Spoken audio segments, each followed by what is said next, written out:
आप सभी का एसी एडवांस इंजीनियरिंग क्लासेस में। एसी एडवांस इंजीनियरिंग क्लासेस को चुनने के लिए और उसको ज्वाइन करने के लिए आप सभी का धन्यवाद। और आज की कक्षा प्रारंभ करने से पहले जान लेते हैं आज का मोटिवेशनल कोट से जो आपको जबान बनाएगा, चेहरे पर मुस्कान लाएगा, आपको आपकी मंजिल के प्रति दोगुनी रफ्तार से आगे बढ़ाएगा।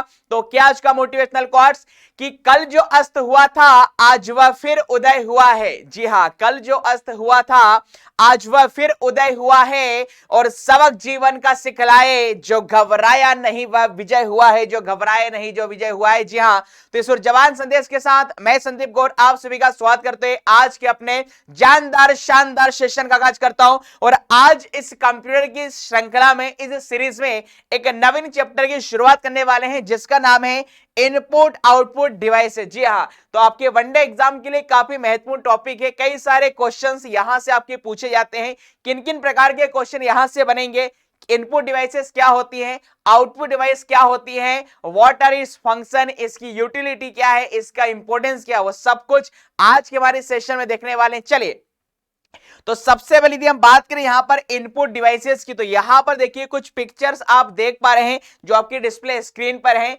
यहां पर देखिए आपको बता दें इनपुट डिवाइस किसे कहा जाएगा। तो हम सब जानते हैं यदि हम कंप्यूटर में किसी भी प्रकार के डेटा अथवा इंफॉर्मेशन को फीड करना चाहते हैं, इंफॉर्मेशन को देना चाहते हैं, तो इसके लिए हम जिन भी डिवाइसेस का प्रयोग करते हैं वह इनपुट डिवाइसेस कहलाती हैं। जैसे कुछ पिक्चर्स आप देख पा रहे हैं, कीबोर्ड है आपका, ऑप्टिकल पेन है, जॉयस्टिक है, स्कैनर है, बारकोड रीडर है। वहीं पर आउटपुट डिवाइस वे डिवाइसेस होती हैं जिनका यूज कंप्यूटर से डेटा को लेकर या इंफॉर्मेशन को यूजर तक पहुंचाने के लिए किया जाता है। हम उन्हें आउटपुट डिवाइस के नाम से जानते हैं। जैसे आउटपुट डिवाइस में आप देख पा रहे हैं हेडफोन है, हेडसेट है, स्क्रीन है, लेजर प्रिंटर है, प्लॉटर है, इंकजेट है, आपका स्पीकर है। वहीं पर कुछ ऐसी डिवाइसेस भी आप देख पा रहे हैं जो दोनों ही सर्कल को के कॉमन वाले पार्ट में आ रही हैं, अर्थात ये आपकी होती हैं इनपुट और आउटपुट दोनों। जैसे डिजिटल कैमरा है, पेन ड्राइव है, टच स्क्रीन है, सीडी डीवीडी है, फैक्स है, वेब कैमरा है, आपका मॉडेम है। तो ये सारी जो डिवाइसेस है वो आज के हमारे सेशन में सबसे पहले हम इनपुट डिवाइस पढ़ेंगे, उसके बाद हम आउटपुट डिवाइस की बात करेंगे। चलिए, तो सबसे पहले इनपुट डिवाइस में हम लोग प्रारंभ करने वाले हैं। सबसे पहले आप देख पा रहे हैं जो पेरिफेरल डिवाइसेस के नाम से भी हम इसे जानते हैं। अब देखिए पेरिफेरल डिवाइसेस कहा किसे जाता है, तो जैसे यहां पर लिखा है कि परिधीय उपकरण कंप्यूटर से बाहरी रूप से जुड़े हुए उपकरण है। यदि कोई परिधीय उपकरण डिस्कनेक्ट हो गया है तो कंप्यूटर अभी भी काम करने में सक्षम होगा, केवल इस परिधीय उपकरण द्वारा निष्पादित कार्य उपलब्ध नहीं होंगे। देखिए पेरिफेरल डिवाइसेस का मतलब होता है वो सारी डिवाइसेस जो कंप्यूटर से एक सरकमफ्रेंस में आपकी जुड़ी हुई रहती हैं। जैसे फॉर एग्जांपल ये आपका कंप्यूटर है। अब इस कंप्यूटर से आप इस सरकमफेरेंस में जितने भी डिवाइसेस जोड़ने वाले हैं तो वो सारी आपकी पेरिफेरल डिवाइसेस होगी। हो सकता है आपने इससे कीबोर्ड कनेक्ट करके रखा है, आपने इससे माउस कनेक्ट करके रखा है, आपने अपने कंप्यूटर या पीसी से स्कैनर कनेक्ट करके रखा है। तो वे सारी आपकी डिवाइसेस जो कंप्यूटर में डेटा को देने के लिए या कंप्यूटर से डेटा को लेने के लिए प्रयोग में लाई जाती है। जैसे फॉर एग्जाम्पल कंप्यूटर से बाहर यहां पर आप प्रिंटर का प्रयोग कर रहे हैं, आप यहां पर स्पीकर का प्रयोग कर रहे हैं, यहां पर आप बेसिकली मॉनिटर है आपका या प्रोजेक्टर है एटसेट्रा। तो एक्चुअली होता क्या है कि ये जितनी भी डिवाइसेस हैं, चाहे हम बात कर लें इनपुट डिवाइस की, चाहे हम बात करें आपकी आउटपुट डिवाइस की, तो ये सभी डिवाइसेस हमारे कंप्यूटर के आसपास ही जुड़ी हुई रहती है एक सरकमफ्रेंस या एक परिधीय रूप में। इस कारण हम इन्हें पेरिफेरल डिवाइसेस के नाम से जानते हैं। चलिए आगे बढ़ते हैं। अब सबसे पहले इनपुट डिवाइस होती क्या, तो आप देख पा रहे हैं, देखिए आपका क्या लिखा है इनपुट डिवाइस के बारे में। The input devices translate the information into the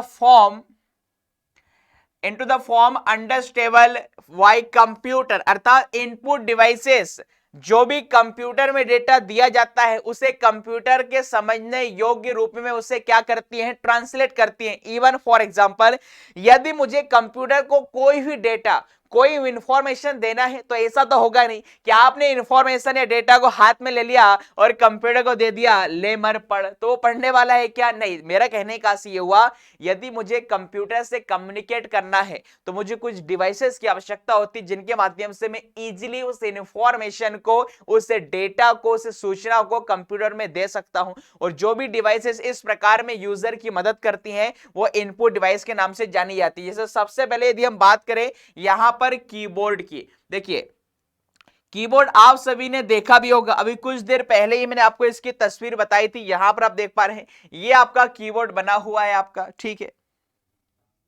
अब देखिए कीबोर्ड से क्या क्या प्रश्न आपके एग्जाम में पूछे जाते हैं। सबसे पहले यदि आपसे पूछे which of the following is the standard input device, वह कौन सी इनपुट डिवाइस है जिसका प्रयोग सबसे ज्यादा किया जाता है। अब यूं तो स्कैनर भी है, आपका माउस भी है, आपका कीबोर्ड भी है, कई सारी इनपुट डिवाइसेस हैं, बट सबसे ज्यादा डेली लाइफ में आप सब जानते हैं डेटा को इनपुट करने के लिए हम कीबोर्ड का प्रयोग करते हैं। कीबोर्ड के माध्यम से हम न्यूमेरिकल डेटा भी इंटर कर सकते हैं, हम अल्फाबेटिकल इंफॉर्मेशन भी कंप्यूटर में दे सकते हैं। तो पहला पॉइंट जो आपको कीबोर्ड से याद रखना है क्या है? It is a standard input device. यह एक स्टैंडर्ड इनपुट डिवाइस है। स्टैंडर्ड इनपुट डिवाइस का मतलब है सबसे ज्यादा प्रयोग में आने वाली क्या है आपकी ये डिवाइस है, सबसे ज्यादा प्रयोग में होने वाली आपकी ये क्या है आपका डिवाइस है। अगले पॉइंट की ओर यहां पर चलते हैं हम, नेक्स्ट पॉइंट की ओर। अब आपसे पूछेगा कि भाई ये जो हमारा कीबोर्ड है, ये जो कीबोर्ड है इसके इन्वेंटर कौन है, सबसे पहला कीबोर्ड किसके द्वारा विकसित किया गया था। तो आपकी जानकारी के लिए बता दें, यदि आपसे पूछेगा इन्वेंटर, क्या पूछेगा अगला पॉइंट सबसे महत्वपूर्ण आपका इन्वेंटर। तो इन्वेंटर आपके कौन है? तो सबसे पहले आपको बता दें ये जो कीबोर्ड का आविष्कार किसके द्वारा किया गया था, Christopher Latham Sholes. Christopher Latham Sholes. तो क्रिस्टोफर लेथम शोल्स के द्वारा ही इसका आविष्कार किया गया है। कब किया गया है? इन द ईयर 1868, 1868 में सबसे पहले क्रिस्टोफर लेथम शोल्स के द्वारा कीबोर्ड का आविष्कार किया गया। कैसे याद रखेंगे? क्योंकि इस चैप्टर में कई सारी इनपुट या आउटपुट डिवाइसेस की मैं आपको इन्वेंटर का नाम बताने वाला हूं। बहुत ही शानदार तरीका बता रहा हूं, homemade trick, 0% side effect, total Ayurvedic. कैसे याद रखेंगे कि कीबोर्ड का आविष्कार क्रिस्टोफर लेथम शोल्स के द्वारा किया गया। आप देखिएगा इस पूरे ही नाम का, यदि मैं पहला पहला ये दूसरा अल्फाबेट ले लूं, जैसे यहां पर क्या आ रहा है, सी आ रहा है, यहां पर एल और ए ले लिया, यहां पर क्या ले लिया, एस ले लिया, तो शॉर्ट में याद रखने के लिए ये क्या बन गया, क्लास बन गया। क्या बन गया आपके लिए, क्लास बन गया। और आप सब जानते हैं बोर्ड, बोर्ड कहां पर होता है, कीबोर्ड में क्या लिखा है, बोर्ड। बोर्ड मेरे साथियों कहां पर होगा, क्लास में होगा। तो जब भी एग्जाम में आपसे पूछे कीबोर्ड के इन्वेंटर कौन है, तो याद रखिएगा सर ने बताया था कीबोर्ड में बोर्ड आ रहा है, और बोर्ड कहां पर होता है, क्लास में होता है। 4 ऑप्शन आपके दिए रहेंगे, फटाफट उससे क्या हो जाएगा, एलिमिनेट हो जाएगा। चलिए, तो ये हमने आपको बात बता दी। अगले पॉइंट की ओर चलेंगे, नेक्स्ट पॉइंट जो आपसे पूछा जाएगा कीबोर्ड से। यदि आपसे पूछे एक कीबोर्ड में कुल कितने प्रकार की कीज होती है। अब देखिए कीज से क्या क्या प्रश्न आते हैं। तीसरे पॉइंट की ओर हम चलें, तीसरा हमारा जो पॉइंट है यहां पर देखिए, यदि आपसे पूछेगा टोटल नंबर ऑफ कीज कितनी होती है, total number of keys, total number of keys in a keyboard. एक स्टैंडर्ड कीबोर्ड में कुल कुंजियों की संख्या कितनी होती है, तो याद रखिएगा 104। कितनी होंगी, 104 कुल कुंजियां इसमें होती हैं। वहीं पर कल को यदि आपसे ऐसा पूछ ले एक ही कीबोर्ड के ऊपर, sir total number of function की कितनी होती है, टोटल आपकी फंक्शन की पूछेगा। देखिए अलग अलग आपके आंसर अलग अलग होंगे। तो आप सब जानते हैं फंक्शन की, आपके कीबोर्ड की सबसे टॉप की, सबसे जो टॉपेस्ट रो होती है वहां पर आपने देखा होगा कुल कितनी फंक्शन की होती है, 12। F1 से लेकर F12, अर्थात कुल नंबर ऑफ फंक्शन की पूछेगा तो ये कितनी होती है आपकी, 12 होती है। फ्रॉम F1 से लेकर F12 कुल 12 ही इसमें फंक्शन की होती है। और सबसे गजब आपको बता रहा हूं, सबसे महत्वपूर्ण आपका अगला, यदि आपसे पूछेगा, ये तो भैया शानदार है आपका, बहुत ही जबरदस्त पॉइंट। यदि पूछे total number of alpha numeric की, जी हां ये काफी महत्वपूर्ण है, अल्फा न्यूमेरिक की। एक ही कीवर्ड पर कुल कितनी अल्फा न्यूमेरिक कीज होती हैं, तो सबसे पहले तो ये देखिए गया कि भाई अल्फा न्यूमेरिक कीज का क्या मतलब है। अल्फा न्यूमेरिक का मतलब होता है जिसमें अल्फाबेट भी शामिल हो और जिसमें आपके क्या है नंबर भी शामिल हो। इसी प्रकार की कीज को हम अल्फा न्यूमेरिक कहते हैं। बताइएगा एक ही कीबोर्ड पर कुल कितनी अल्फा न्यूमेरिक कीज होती हैं? तो हम सब जानते हैं टोटल अल्फाबेट कितने होते हैं आपके आपके ए से लेकर जेड तक, ए से लेकर जेड तक कितने होंगे आपका 26।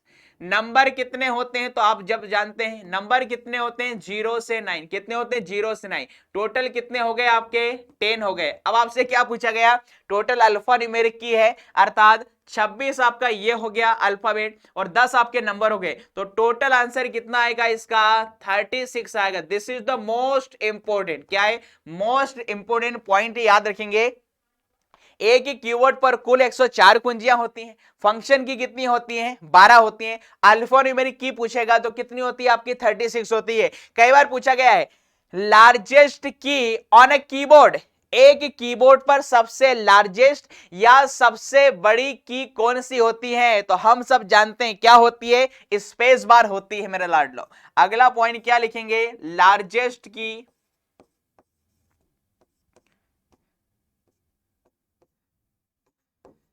लार्जेस्ट की ऑन कीबोर्ड, कीबोर्ड पर सबसे लार्जेस्ट की कौन सी होगी? तो आपका स्पेस बार होगी।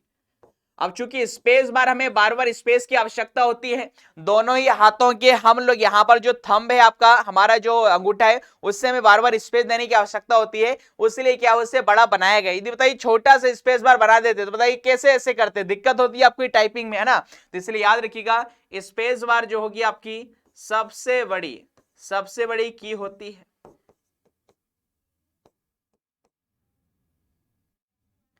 Space bar. चलिए ठीक है, और कीबोर्ड से क्या क्वेश्चन पूछा जा सकता है? आपसे पूछेगा कीबोर्ड के ऊपर कंट्रोल ऑल्ट इनकी संख्या कितनी होती है? तो सब दो दो होती है आपकी सुविधा के लिए। कंट्रोल की बात कर लें, ऑल्ट की बात कर लें, शिफ्ट की बात कर लें, डिलीट बटन की बात कर लें या एंटर बटन की बात कर लें, इन सबकी संख्या कीबोर्ड पर कितनी होती है आपकी दो दो होती हैं। तो कीबोर्ड आई थिंक आप समझ गए होंगे कि कीबोर्ड से किस प्रकार के प्रश्न आपके एग्जाम में पूछे जाते हैं। अगले हमारी इनपुट डिवाइस की ओर चलते हैं। नेक्स्ट हमारी जो इनपुट डिवाइस है माउस है। क्या है आपका माउस है। माउस भी देखिए आपने खूब देखा होगा, माउस भी आपने क्या है खूब देखा होगा, नहीं देखा तो और दिखा देते हैं, आपका देख पा रहे हैं। ये आपका क्या है माउस है, ये आपका क्या है माउस है आपका। माउस भी देखिए एक प्रकार की इनपुट डिवाइस है, बट किस प्रकार की इनपुट डिवाइस है?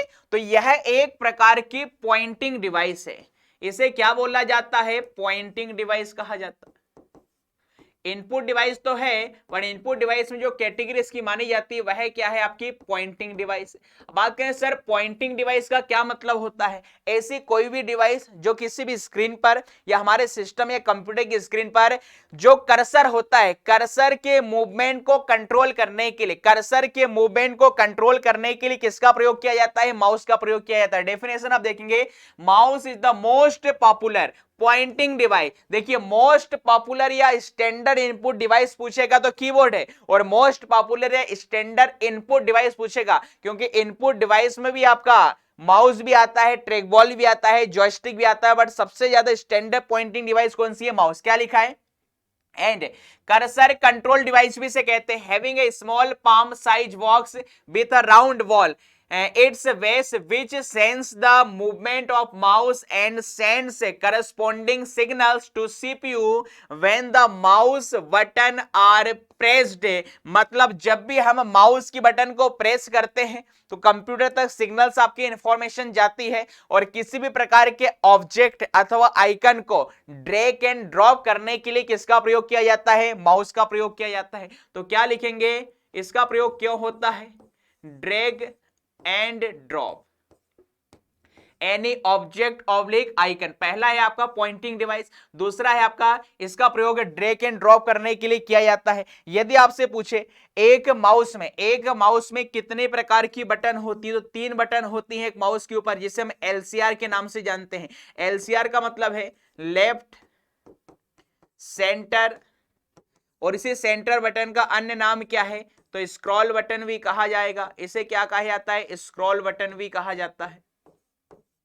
आगे बात करें आर फॉर क्या हो जाएगा, राइट होगा। तो ये तीन प्रकार की बटन किसके ऊपर होती है, एक माउस के ऊपर होती है। सेंटर बटन, स्क्रॉल बटन का प्रयोग हम लोग क्यों करते हैं, तो आप देख पा रहे हैं यदि ये जो माउस है आपका, ये जो माउस आप देख पा रहे हैं, इस माउस में इस जो स्क्रॉल बटन है इसका प्रयोग क्या किया जाता है, तो भैया आपकी स्क्रीन को ऊपर और नीचे खिसकाने के लिए, सरकाने के लिए किसका प्रयोग किया जाता है, सेंटर बटन का। वहीं पर यदि आप किसी भी आइकन या ऑब्जेक्ट की प्रॉपर्टी को देखना चाहते हैं तो किसका प्रयोग किया जाएगा, राइट बटन का। और वैसे ही आप उसको यदि सिलेक्ट करना चाहते हैं तो हम किसका, लेफ्ट बटन का प्रयोग करते हैं। तो ये तीन प्रकार की बटनें एक कीबोर्ड के ऊपर होती हैं। अगला यदि आपसे पूछेगा क्या कि भाई जिस प्रकार कीबोर्ड के आविष्कारक आपको बताए हैं क्रिस्टोफर लेथम शोल्स हैं, तो भाई माउस का आविष्कार किसने किया है, तो आपकी जानकारी को बता दें, इन्वेंटर ऑफ माउस कौन है आपका, डगलस एंजेल वार्ट। क्या नाम है इनका, Douglas, DOUGLS, Douglas angel ward. Douglas angel ward के द्वारा इसका आविष्कार किया गया था। कब किया गया था, इन द ईयर 1964। तो 1964 में पहला जो स्टैंडर्ड पॉइंटिंग डिवाइस है जिसका नाम माउस है। अब एक्चुअली ये जो दिखने में इसकी जो साइज होती है वो चूहे की तरह होती है, इसलिए इसका नाम आपका माउस रखा गया। हालांकि जब इसके नामकरण की बात आई थी तो कई लोगों ने इसका नाम टर्टल अर्थात कछुआ की भांति उठा हुआ दिखाई देता है ये भी नाम दिया, कुछ लोगों ने चूहे की भांति इसका ना इमेज बताई, तो किसी ने माउस इसका नाम सजेस्ट किया। तो फाइनली जो नाम रखा गया है आपका वो क्या रखा गया है, माउस रखा गया। अब याद कैसा करें, तो बताइए डगलस में क्या रहा है, डॉग, और डॉग का मतलब क्या है, कुत्ता। बताइए बिल्ली का पीछा कौन करता है, डॉग करता है। चूहे के पीछे क्या पड़ गए, आपके डॉग पड़ गए। तो माउस का मतलब चूहा, और चूहा का पीछा कौन कर रहा है, डॉग कर रहा है। तो इस प्रकार से इसे याद रख सकते हैं। तो ये कुछ बेसिक चीजें हमने माउस के माध्यम से देखी है। आगे अगली हमारी जो इनपुट डिवाइस है वह क्या है, जॉयस्टिक है। देखिए जॉयस्टिक से तो मात्र जो क्वेश्चन अभी तक एग्जाम में आया है कि जॉयस्टिक जो इनपुट डिवाइस है इसका प्रयोग कहां पर किस प्रकार से किया जाता है। तो आपने बचपन में आपने देखा होगा जब हम वीडियो गेम्स वगैरह खेलते थे तो इस प्रकार की डिवाइस आई थी, ऊपर डंडियां लगी होती थी जिसको आप कंट्रोल करते थे आपके। तो basically it is used for playing video game है। जॉयस्टिक का प्रयोग किस लिए किया जाता है, वीडियो गेम्स को खेलने के लिए, playing video game. It is used for playing video game. इसका प्रयोग किसके लिए किया जाएगा, तो वीडियो गेम खेलने के लिए इसका प्रयोग किया जाता है। चलिए अगले इनपुट डिवाइस की ओर चलते हैं। नेक्स्ट हमारे पास है लाइट पेन। अब देखिए लाइट पेन, बेसिकली जब भी पेन की बात आती है आपके दिमाग में क्या इमेज बनती है कि पेन का प्रयोग किस लिए किया जाता है, लिखने के लिए किया जाता है। किंतु ये पेन तो है बट किस प्रकार का पेन है, लाइट पेन है। किस लिए इसका इस्तेमाल होगा, तो लिखा है it is used to select a displayed menu item or draw picture on the monitor screen। जी हाँ, यदि आप कंप्यूटर की स्क्रीन पर राइटिंग करना चाहते हैं, किसी प्रकार की इमेज अथवा पिक्चर को ड्रॉ करना चाहते हैं, तो उसके लिए हम लाइट पेन का प्रयोग करते हैं। फिलहाल आप मेरे हाथ में जो पेन देख पा रहे हैं ये नॉर्मली इनपुट दे रहा है इस बोर्ड के ऊपर, तो ये भी इनपुट डिवाइस है जिसे हम स्टाइलस कह देते हैं। बट इसी प्रकार का पेन होगा वो लाइट पेन होगा, और लाइट पेन के अंदर आपका फोटो सेल का प्रयोग भी किया जाता है। चलिए अगली हमारी इनपुट डिवाइस कौन सी है, ट्रैक बॉल। देखिए ट्रैक बॉल का प्रयोग आपने कहां पर देखा होगा, तो बेसिकली आपके जो लैपटॉप होते हैं तो लैपटॉप में आपने देखा होगा अलग से तो माउस लगाया नहीं जाता है, जो उसकी सरफेस होती है उसी सरफेस पर जैसे से आप अपने फिंगर को टच कराते हैं उसी प्रकार आपका जो ट्रैक बॉल वो बना होगा, उसी को हम ट्रैक बॉल कहते हैं। जैसे जैसे सरफेस पर आप अपने फिंगर को शिफ्ट करेंगे उसी के अकॉर्डिंग स्क्रीन पर भी आपका जो पॉइंटर होता है उसकी डायरेक्शन आपकी चेंज होती रहती है। तो ट्रैक बॉल क्या लिखा है, मोस्टली यूज्ड इन, देखिए नोटबुक और laptop computer instead of mouse. Mouse के स्थान पर ट्रैक बॉल का प्रयोग होता है। wall which is half inserted and by moving fingers on wall pointer can be moved. अर्थात स्क्रीन पर जो पॉइंटर है माउस की बजाय लैपटॉप में क्या दिया रहता है, तो आपका ट्रैक बॉल दिया रहता है। आ गया आगे लिखा है स्कैनर। देखिए बहुत ही बढ़िया भैया डिवाइस है स्कैनर, नाम ही स्कैन करना। किसको स्कैन करना, तो याद रखिएगा it is convert hard copy into soft copy. आपने देखा होगा जब कभी आप ऑनलाइन फॉर्म वगैरह भरते हैं या किसी भी प्रकार के डॉक्यूमेंट को स्कैन करना हो जो कि आपके हार्ड कॉपी के रहेंगे, हार्ड कॉपी को सॉफ्ट कॉपी में या बोल सकते हैं डिजिटल फॉर्मेट में, क्या डिजिटल फॉर्मेट में कन्वर्ट करने के लिए किसका प्रयोग किया जाता है? स्कैनर का प्रयोग किया जाता है। तो हार्ड कॉपी को सॉफ्ट कॉपी, और हार्ड कॉपी क्या है? ऐसी कोई भी कॉपी जो टेंजिबल होती है, जिससे आप टच कर सकते हैं, वो हार्ड कॉपी कहलाती है। ऐसी कोई भी कॉपी जो किसी भी डिवाइस के भीतर होती है, मोबाइल के अंदर होती है, जो पीडीएफ फाइल आपकी होती है, कंप्यूटर के अंदर होती है, जो डिजिटल इमेज होती है, वो सब सॉफ्ट कॉपी के फॉर्म में आपकी मानी जाती है। तो हार्ड कॉपी को सॉफ्ट कॉपी में परिवर्तित करने का काम किसका है? स्कैनर का है। अब वो हार्ड कॉपी कुछ भी हो सकता है। हार्ड कॉपी के तौर पर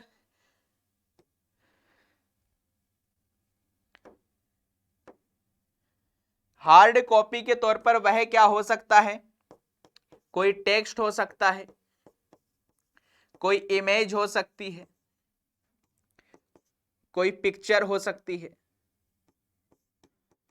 कुछ भी हो सकता है। ठीक है, तो इस प्रकार के इनपुट को कहां पर करने के लिए आपका उसका प्रयोग होगा। चलिए आगे बात करते हैं। हमारी अगली जो इनपुट डिवाइस कौन सी? डिजिटाइजर। अब देखिए डिजिटाइजर का क्या काम है? It convert analog information into digital form. अब देखिए एनालॉग, एनालॉग दो प्रकार का आपके सिग्नल रहते हैं, एनालॉग को डिजिटल में, एनालॉग इंफॉर्मेशन को डिजिटल में। डिजिटल का मतलब होता है 0 एंड 1, डिजिटल का मतलब है 0 एंड 1 में कन्वर्ट करने के लिए किसका प्रयोग किया जाता है? डिजिटाइजर का। आप सब जानते हैं कंप्यूटर में जो भी इनपुट दिया जाता है वह 0 और 1 के फॉर्म में कन्वर्ट हो जाता है, और जो बेसिकली जो सिग्नल होते हैं आपके आमतौर पर वो कैसे होते हैं? एनालॉग होते हैं। एनालॉग सिग्नल देखिए with respect to the time continuous इस प्रकार के चलते रहते हैं, तो ये क्या कहलाते हैं? Analog signal. और इस एनालॉग सिग्नल को देखिए डिजिटल मतलब इस प्रकार से चेंज करना हो 0 1 0 1 0 1 0 1 0 1, तो वो तो इसके लिए किसका प्रयोग किया जाता है? डिजिटाइजर का प्रयोग किया जाता है। अगली हमारी इनपुट डिवाइस कौन सी है? देखिएगा माइक्रोफोन। माइक्रोफोन का क्या काम है? Microphone is an input device to input sound into sound that is then stored in a digital form. मतलब आप बेसिकली माइक्रोफोन का प्रयोग किस लिए करते हैं? आपके साउंड को इनपुट करने के लिए। जैसे इस समय ये जो माइक लगा हुआ है ये माइक्रोफोन है, मेरी जो वॉइस है आप तक इसी इनपुट डिवाइस के माध्यम से पहुंच रही, तो माइक्रोफोन का प्रयोग हम लोग साउंड को इनपुट करने के लिए करते हैं। अगला लिखा है आपका MICR। देखिए मोस्ट इंपोर्टेंट आपका MICR। सबसे पहले MICR का फुल फॉर्म एग्जाम में पूछा जाता है, क्या फुल फॉर्म होगा? Magnetic ink. देखिए कार्ड रीडर यहां पर नहीं होगा, फुल फॉर्म क्या होगा? Magnetic ink character recognition. Full form क्या होगा इसका? Magnetic ink character recognition.